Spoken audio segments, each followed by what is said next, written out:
saya dari kelas Ekonomi Syariah semester 6, kelas C. Dan di sini saya akan menjelaskan mengenai pertanyaan yang ada pada soal UTS, yaitu mengenai pengertian bank, apa pengertian bank, undang-undang, bagaimana undang-undangnya.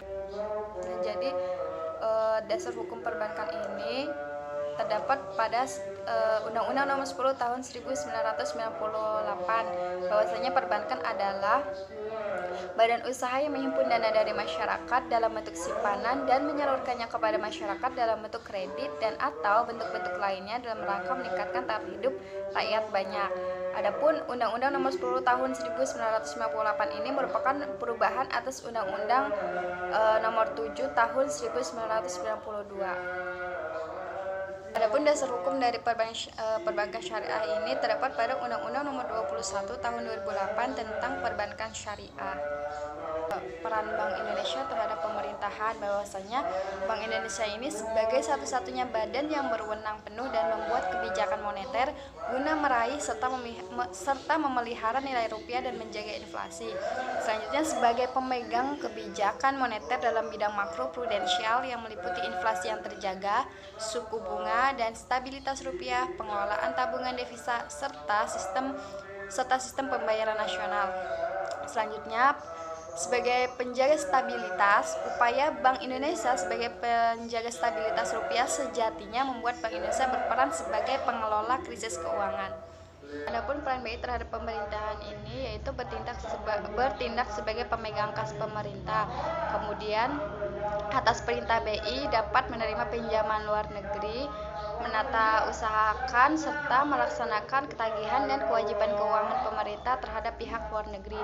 Kemudian pemerintah wajib meminta pendapat Bank Indonesia atau mengundang Bank Indonesia dalam sidang kabinet yang membahas ekonomi perbankan dan keuangan yang berkaitan dengan tugas dan kewenangan Bank Indonesia. Selanjutnya memberikan pendapat dan pertimbangan kepada pemerintah mengenai rancangan anggaran pendapatan dan belanja negara serta kebijakan lain yang berkaitan dengan tugas dan wewenang BI. Dalam hal ini, pemerintah dapat menerbitkan surat-surat utang negara. Pemerintah wajib terlebih dahulu berkonsultasi dengan BI dan berkonsultasi dengan DPR. Selanjutnya, Bank Indonesia dapat membentuk penerbitan surat-surat utang negara yang diterbitkan oleh pemerintah.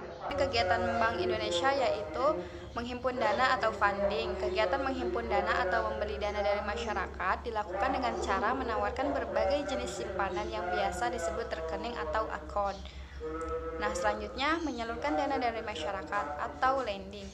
Menyalurkan dana atau menjual dana yang berhasil dihimpun dari masyarakat melalui pemberian pinjaman atau kredit.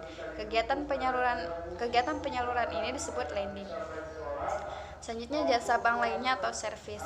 Jasa bank lainnya merupakan kegiatan untuk mendukung kegiatan penghimpunan dan menyalurkan dana. Namun kegiatan ini sangat membantu nasabah, seringkali menjadi alasan nasabah untuk membuat rekening di bank tertentu.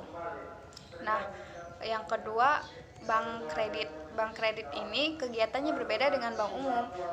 Kalau untuk bank kredit yaitu menghimpun dana dalam bentuk simpanan tabungan dan simpanan deposito. Selanjutnya, menyalurkan dana dalam bentuk kredit, investasi, modal kerja, kemudian kredit perdagangan.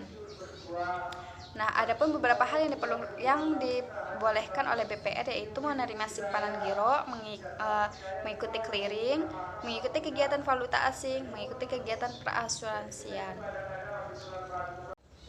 Nah, sejak adanya COVID-19 ini, perekonomian Indonesia justru makin terguncang. Kenapa? Karena barang-barang yang diperlukan kayak misalnya APD, alat-alat kesehatan kayak misalnya masker dan lain sebagainya itu justru langka. Dan ketika ada barang itu justru harganya semakin meningkat dari harga biasanya. Dan justru akibat adanya COVID-19 ini, Indonesia justru mengalami kesulitan dalam sisi perekonomiannya. Salah satunya saat pertumbuhan ekonomi Indonesia turun, hal tersebut disebabkan karena permintaan barang begitu kurang. Penyebab anjloknya pertumbuhan ekonomi itu disebabkan karena konsumsi rumah tangga, investasi, dan konsumsi pemerintah yang turun. Di satu sisi, banyak barang APD yang barang kesehatan lainnya yang memang benar-benar dibutuhkan justru malah langka dan harganya 2 kali lipat lebih mahal dari harga biasanya. Kalau untuk efeknya yaitu banyak orang-orang yang minjam ke perbankan ini malah macet kreditnya. Hal itu disebabkan karena semua pekerjaan yang ada di Indonesia ini diliburkan, bukan hanya pekerjaan saja, tapi juga dari mulai sekolah, penghasilan harian masyarakat yang harusnya bulan ini dia membayar kredit ke perbankan, tapi dia mulai menunggak hingga bulan-bulan berikutnya. Untuk kebijakan pemerintah yang diterapkan saat ini sudah bagus ya, yaitu menerapkan lockdown dan memberikan keringanan biaya kepada masyarakat mengenai kebutuhan hariannya. Akan tetapi, lebih optimal lagi jika masyarakat menerapkan karantina wilayah. Supaya apa? Dengan adanya karantina wilayah ini, yaitu langkah untuk menghambat penyebaran COVID-19 ini dari daerah-daerah yang sudah tersuspek. Untuk mengurangi penyebaran virus COVID-19 ini, perbankan bisa melakukan transaksi hanya di rumah. Zaman sekarang kan sudah begitu canggih ya, yang biasanya bisa tatap muka, tapi perbankan bisa menerapkan sistem online juga, di mana pembayarannya online, kemudian transaksi online, bayar tagihan-tagihan pun online, bahkan tabungan haji pun bisa dilakukan online tanpa harus keluar rumah. Dan sudah banyak sekarang aplikasi-aplikasi yang sudah bisa diakses di smartphone.